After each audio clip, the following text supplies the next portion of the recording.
இன்னைக்கு நம்ம இந்த வீடியோவில் பார்க்க போகிற விஷயம் கேட்டிங்கன்னா, வேட் ஃபேமிலி மீண்டும் ரிட்டர்ன் வர போகிறாங்க. ரிட்டர்ன் வரும்போது அந்த டீமில் புது புது மெம்பர்ஸ்லாம் இணைய போகிறாங்க. அந்த மெம்பர்ஸ்லாம் யார் யாருன்றது ஒன்று தெரிஞ்சுக்கலாம். அதெல்லாம் தெரிஞ்சுக்கிறதுக்கு முடியும். நீங்கள் நம்ம சேனலில் சப்ஸ்கிரைப் பண்ணி வச்சிங்க. இதே போல் இன்ட்ரெஸ்டிங்காக ரெஸ்லிங் பார்க்குற உங்கள் ஃப்ரெண்ட்ஸுக்கு இந்த வீடியோ ஷேர் பண்ணி விட்டுட்டு தொடர்ந்து பாருங்கள். வேட் ஃபேமிலி இந்த வேட் ஃபேமிலி WWE ஒரு பெரிய டீமாக இருந்துச்சு ஒரு காலத்தில். அதுக்கப்புறம் வந்து அந்த வேட் ஃபேமிலி வந்து லீடர் வந்து பிரிஞ்சு எல்லாரும் தனித்தனியாக வேற ஒரு கம்பெனிக்கு போயிட்டாங்க. லீடரான அதன் பிறகு ரொம்ப வருஷம் கழிச்சு வேட் ஸ்டிக்ன்ற டீமை WWE உருவாக்குனாங்க. அந்த டீமும் அதிகமாக பர்ஃபார்மன்ஸ் பண்ணிச்சான்னு கேட்டிங்கன்னா பர்ஃபார்மன்ஸே பண்ணலை. ராவில் இருந்தாங்க. அதுக்கப்புறம் ஸ்மாக் டவுனுக்கு வந்தாங்க. ஸ்மாக் டவுனில் இன்ன வரைக்கும் அப்பியரன்ஸே கொடுக்கல. ஸ்மாக் டவுனில் எந்தவித மேட்சும் விளையாடல.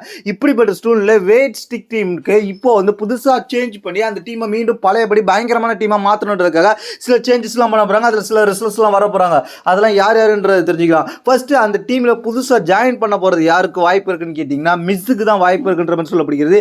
ஏன்னா மிஸ் ஒரு டீமை ரன் பண்ணுறதுல பயங்கரமான ஒரு டேலண்டான பர்சன். அது மட்டும் இல்லாமல் ஹீல் டர்ன் பண்ணுறதுல பயங்கரமான ஒரு ரெஸ்லர். அது மட்டும் இல்லாமல் மிஸ் வந்து இப்போ இந்த டீமில் இணைஞ்சு இந்த டீமை வழி நடத்தி கொண்டு போய் இந்த டீமை மீண்டும் வந்து ஒரு பெரிய லெவலுக்கு எடுத்துகிட்டு போகிறதுக்கு முயற்சி பண்ணுறதுக்காக மிஸ்ஸை உள்ளே கொண்டு வர போகிறாங்க அப்படின்ற மாதிரி சொல்லப்படுகிறது. ஏன்னா வேட் 6ன்ற டீமில் வந்து போர்டர்லெஸ் இருக்கிறாரு, அங்கிள் ஹவுடின்ற கேரக்டர் பண்ணிக்கிட்டு இருக்காரு. அவருக்கு அந்த அளவுக்கு வந்து கெப்பாசிட்டி யாரும் ஏற்றுக்கல இன்னும். அதனாலேயே வந்து அவர் அந்த டீமை WWE சைலண்டாக வச்சிருக்காங்க. அதனால வேட் 6 டீமுக்கு வந்து இன்னும் பவர்ஃபுல்லாக ஆக்கணுன்றதுக்காக மிஸ்ஸை கூட்டு வரலாம். அப்படி இல்லைன்னா இன்னொரு ஆள் இணைக்கலாம். அது யாருன்னு கேட்டிங்கன்னா பிராண்ட் ஸ்ட்ரோமன் இப்போ சிங்கிள் ரன்ல இருக்கிறாரு. அவர் வந்து பிளட் லைன்ஸ் எகென்ஸ்டாக இருக்கிறாரு. ஜாக் எஃபெக்ட், சோலர் சிக்கா, அதுக்கப்புறம் டேமேட்டாங்க இவங்க தான் அட்டாக் பண்ணிட்டு இருக்காங்க. அதனால அவங்கள்ட்ட இருந்து எஸ்கேப் ஆகிறதுக்கும் பிராண்ட் ஸ்ட்ரோமன் புதுசாக டீமில் சேர்க்கறதுக்கும் வேட் 6 டீம்ன்ற முயற்சி பண்ணலாம் அப்படின்ற மாதிரி இப்போ ஒரு ரூமர் போயிட்டு இருக்கு.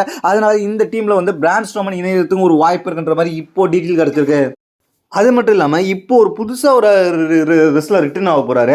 அந்த ரெஸ்லர் வேட் ஃபேமிலியை தூக்கி நிப்பாட்டுறதுக்காக வேட் ஃபேமிலியை வந்து டேக் ஓவர் பண்ணி தான் கண்ட்ரோலில் வைக்கிறதுக்காக வர போகிறாருன்ற மாதிரி ரூமர் போயிட்டு இருக்கு. அது யாருன்னு கேட்டிங்கன்னா அலிஸ்டர் பிளாக் ரிட்டர்ன் WWE கொஞ்சம் கொஞ்சமாக டீஸ் பண்ணிட்டு இருக்காங்க. அதை வச்சு தான் இப்போ சொல்லப்படுகிறதுன்னு கேட்டிங்கன்னா அலிஸ்டர் பிளாக் மீண்டும் WWEக்கு வரும்போது தனக்குன்னு ஒரு டீம் கொண்டு வருவார். அதாவது AEW எப்படி ஹவுஸ் ஆஃப் பிளாக்ன்ற டீமில் அலிஸ்டர் பிளாக் லீடிங் பொறுப்பில் இருந்தாரா, அதே போல் இந்த வேட் ஃபேமிலியை டேக் ஓவர் பண்ணி இந்த வேட் ஸ்டிக்ஸ்ன்ற டீமை டேக் ஓவர் பண்ணி தான் கண்ட்ரோலில் வச்சு அந்த டீமை வச்சு பெரிய பெரிய வேலையெல்லாம் பார்க்கலாம், பவர்ஃபுல்லான டீமாக மாற்றலாம் அப்படின்ற மாதிரி ஒரு பிளான் போயிட்டு இருக்கதாக ரூமர் போயிட்டு இருக்கு. அதனால இதில் யார் வருவான்றதை நம்ம பொறுத்து தான் பார்க்கணும். யார் இந்த டீமில் இணைஞ்சாலும் வேற லெவலாக இருக்க போகுதுன்றதை தெரிஞ்சுங்க. இப்போதைக்கு இதில் வந்திருக்க அப்டேட் இதுதான். இதை பற்றி உங்களுடைய தேங்க்ஸ் ஃபார் வாட்சிங்.